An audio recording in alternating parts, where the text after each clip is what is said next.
ధన్యవాదాలు. చాలా issues discuss చేసాం. ఏదో పెద్ద బుక్లెట్ ఉంది, బట్ మెయిన్గా మీకు లార్జ్ పాయింట్స్, ఇంపార్టెంట్ పాయింట్స్ వచ్చేటప్పటికి మనకి జరీబు ఇష్యూస్ ఉన్నాయన్నీ సర్వే అయిపోయినాయి. అవన్నీ మనం 30 డేస్లో వాటిని సాల్వ్ చేస్తామని చెప్పాం. ఇప్పుడు దాదాపు 30 డేస్ అయిపోయింది. రిపోర్ట్ అంతా వచ్చింది. దీనికి స్టేట్ నుంచి ఒక అఫీషియల్ కమిటీ వచ్చిన తర్వాత ఆ కమిటీ ద్వారా నెక్స్ట్ ప్లాన్ ఆఫ్ ఎగ్జిక్యూషన్, అంటే ఎవరికైతే జరీబు కావాలి, ఇవ్వాల్సి జెన్యున్గా రావాల్సిన వాళ్ళకి అలాట్ చేస్తారు త్వరలో.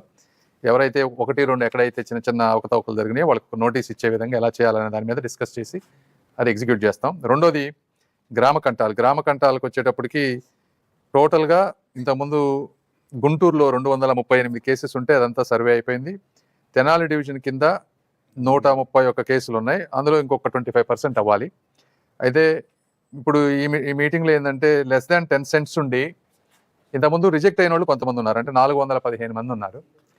వాళ్ళకి కూడా మొన్న ఏమనుకున్నాం అంటే అబౌవ్ 10 సెంట్స్ వాళ్ళే సర్వే చేద్దాం అనుకున్నాం. ఇప్పుడు కొంతమంది ఎమ్మెల్యే గారు వీళ్ళందరూ ఉండి లెస్ దాన్ 10 సెంట్స్ ఉండి రిజెక్ట్ అయిన వాళ్ళు ఉన్నారు 415 మంది. అవి కూడా చేయమన్నారు.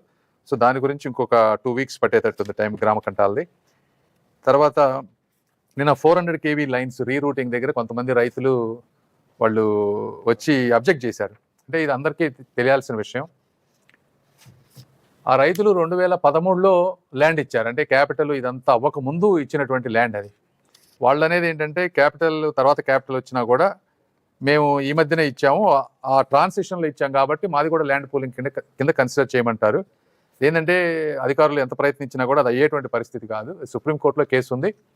సుప్రీంకోర్టు కనుక జడ్జిమెంట్ వాళ్ళకి ఫేవర్గా ఇస్తే తర్వాత వాళ్ళకి కావాల్సినటువంటి ల్యాండ్ ఇస్తాము. ప్రస్తుతం ఉన్న పరిస్థితుల్లో మనం ఇవ్వలేము, కాబట్టి మీరు ఆ పనులకు అడ్డుపడద్దు. ఎందుకంటే ఆ ఏరియాలో ఈ 400 kV లైన్ అవ్వకపోతే అదంతా డిస్టర్బ్ అవుతుందంటే వాళ్ళందరూ కూడా ఒప్పుకున్నారు. మేము కూడా వాళ్ళకి ఎంత సహాయం చేయాలో అంత అక్కడ సుప్రీంకోర్టులో కేసు ఉంది కాబట్టి ఢిల్లీ లెవెల్లో నేను కానీ ఇక్కడ ఉన్నటువంటి అధికారులు కానీ నారాయణ గారు వీళ్ళందరూ హెల్ప్ చేస్తామని చెప్పాం. తర్వాత నెక్స్ట్ ఐటమ్ వచ్చేటప్పటికి రోడ్ హిట్స్లో లాస్ట్ టైం మనం ఇంపాక్ట్ అసెస్మెంట్ చేసినప్పుడు దాదాపుగా ఒక 150 commercial west to south west, south to south west ఒకటి, large road, small road hit ఎన్ని ఒక 150 వచ్చినాయి. ఆ 150కి ఫస్ట్ ఎయిదర్ ఫార్మర్ కన్నా కానీ ఫార్మరు ఒక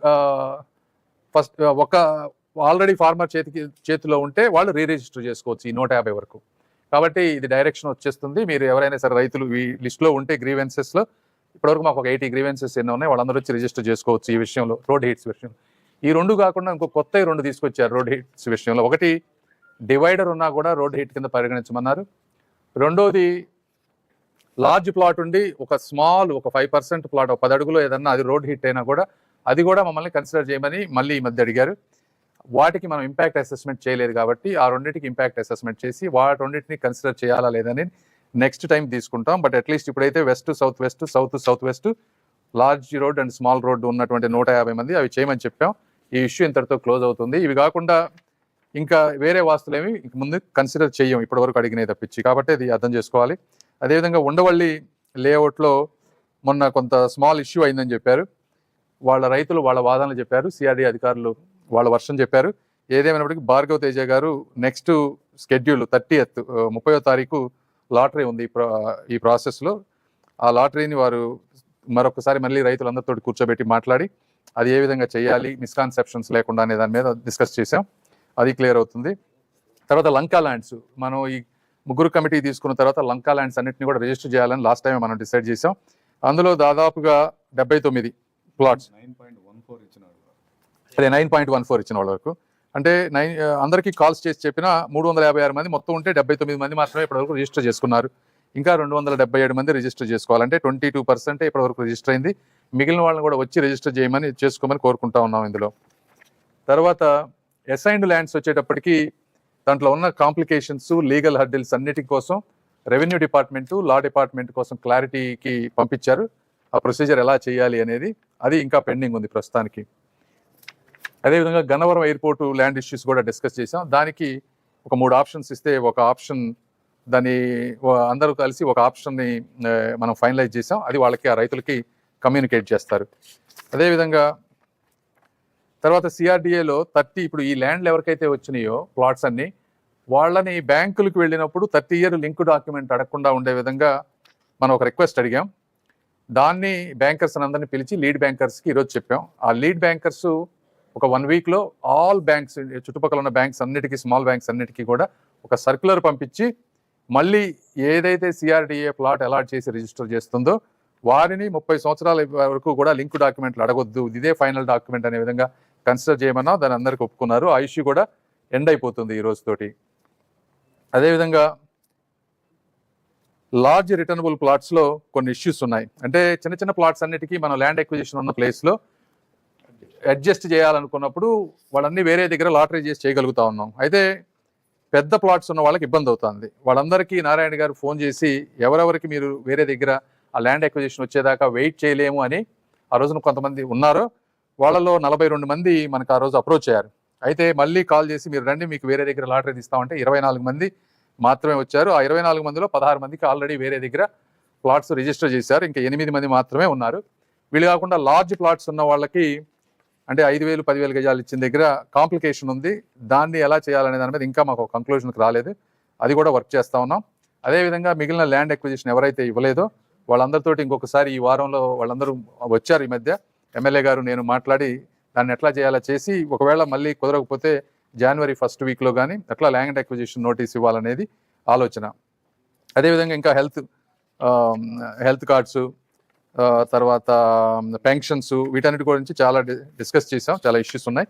ఇవి కాకుండా ఇక్కడ ఉన్నటువంటి ప్రాంతంలో ఉన్న వాళ్ళందరికీ, ఎందుకంటే రైతు కూలీలు కానీ పొలాలు ఇచ్చిన వాళ్ళు కానీ వాళ్ళకి వర్క్ లేని వాళ్ళందరికీ కాంట్రాక్టర్స్ తోటి అసోసియేట్ అయ్యి స్కిల్ డెవలప్మెంట్, అదేవిధంగా SRM, విట్ వాళ్ళు కొంత స్కిల్ డెవలప్మెంట్ చేసి వాళ్ళని ఎక్కువ మందిని ఎంప్లాయ్మెంట్లో తీసుకునే విధంగా ఒక స్ట్రాటజీ ఇచ్చాం మనం. ఇప్పటివరకు 1,596 మందిని క్యాపిటల్ వర్క్స్లో కాంట్రాక్టర్స్ ఎంప్లాయ్ చేసుకున్నారు. అయితే ఇంకా ఎక్కువ మంది, ఈ రోజున 20,000 మంది ఈ ప్రాంతంలో పనిచేస్తూ ఉన్నారు. అంటే కొన్ని రోజుల్లో 35,000 మంది కార్మికులు ఈ ప్రాంతంలో పనిచేసే అవకాశం ఉంది. కాబట్టి ఇంకా ఎక్కువ మందిని, కనీసం 10,000 మందినైనా సరే ఈ ప్రాంతాల్లో ఉన్న వాళ్ళని తీసుకుంటే బాగుంటుంది అనే దాని మీద ఒక స్ట్రక్చర్ తీసుకొచ్చాం. అదేవిధంగా బరియల్ గ్రౌండ్స్, తర్వాత కమ్యూనిటీ హాల్స్ లిస్ట్ ఇచ్చారు ఎమ్మెల్యే గారు, ఏ ప్రాంతంలో ఏమి కావాలనేది. వీటన్నిటిని కూడా DPRలు చేసి నెక్స్ట్ తీసుకువెళ్ళే విధంగా చేస్తాం. తర్వాత ఈ గ్రామాల్లో కోర్ ఇన్ఫ్రాస్ట్రక్చర్ ఉన్నట్లు 26 DPRలు అవన్నీ కూడా కంప్లీట్ అయిపోయినాయి. వాళ్ళు అనుకున్నట్టుగా 9 విలేజెస్ మంగళగిరిలో గ్రామ సభలు కూడా అయిపోయినాయి. తాడికొండలో ఒక విలేజ్లో అయింది. ఇంకా 16 విలేజెస్లో గ్రామ సభలు కంప్లీట్ చేయాలి. అది 3-4 రోజుల్లో కంప్లీట్ చేస్తే January 1st నుంచి ఈ వర్క్ మొదలు పెడతారు ఆ విషయంలో. అదేవిధంగా బౌండరీ స్టోన్స్ ఏదైతే ఉన్నాయి LPS లేఅవుట్లో, వీటిలో కూడా చాలా వరకు బౌండరీ స్టోన్స్ అన్ని ప్రింట్ చేశారు. అవి కూడా వర్క్ స్టార్ట్ చేస్తూ ఉన్నారు. దాంట్లో చిన్న కాంప్లికేషన్ వచ్చింది. అయితే ఒక 1 వీక్లో ఫుల్ ఫ్లెడ్జ్డ్ వర్క్ దాంట్లో చేస్తామని చెప్పారు. ఇవి కాకుండా ఈ గ్రామాల్లో ఈ లారీలు అయితే ఏదైతే తిరుగుతూ ఉన్నాయో ఇవన్నీ డస్ట్ విపరీతంగా వస్తూ ఉంది, శాండ్ వస్తూ ఉంది. సో వాటికి కొంత డైవర్షన్ కానీ, అదేవిధంగా ఈ వర్కులు చేసేటప్పుడు డ్రింకింగ్ వాటర్ పైప్స్ పగిలిపోవటం, వీటిని ఎవరు రిపేర్ చేయాలి, ఎలా రిపేర్ చేయాలనే విషయాల మీద కూడా కొన్ని మాట్లాడాం. సో ఈ విధంగా సమగ్రంగా చాలా వరకు ఒక పొజిషన్కి వచ్చింది. అయితే ఇంకా చాలా ఇష్యూస్ ఉన్నాయి. ఇవన్నీ 1 by 1 చేసుకుంటూ వస్తున్నాం. రైతులందరినీ మేము కూడా కోరుకునేది ఏంటంటే, ఇది ఎన్నో ఉన్నాయి, ఇందులో కొన్ని వందల సమస్యలు ఉన్నాయి. కాకపోతే ఇవన్నీ 2% పీపుల్కే 100 సమస్యలు ఉన్నాయి. అన్నీ కూడా ఒక 1 వీక్లో అయ్యేటువంటి పరిస్థితి లేదు, కాంప్లికేషన్స్ ఉన్నాయి. కాకపోతే సిస్టమేటిక్గా 1 by 1 చేసుకుంటూ వస్తున్నాం. ఇప్పుడు లంక గ్రామాలతో ఫినిష్ చేసాం. తర్వాత రోడ్ హిట్స్ది ఒక పాలసీ తీసుకున్నాం, అది ఫినిష్ అయిపోతుంది. మళ్ళీ జరీబ్ది కూడా ఒకటి అయిపోవచ్చింది. దానికి అఫీషియల్గా డెసిషన్ తీసేసుకొని నెక్స్ట్ వీక్లో గౌరవ ముఖ్యమంత్రి గారికి ఒకసారి ఇన్ఫార్మ్ చేసి అది ఎలా చేయాలనేది దాన్ని కూడా తీసుకుంటాం. సో ఇంకా గ్రామ కంటాలు అట్లా 2-3 ఉన్నాయి. అసైన్డ్ ల్యాండ్స్, బరియల్ గ్రౌండ్స్ కూడా అంతే. బరియల్ గ్రౌండ్స్, కమ్యూనిటీ హాల్స్, ఇవి 2 ఎమ్మెల్యే గారు మాట్లాడి చెప్తారు ఎట్లా చేయాలనేది, వారు కూడా మాట్లాడతారు ఇప్పుడు. Thank you.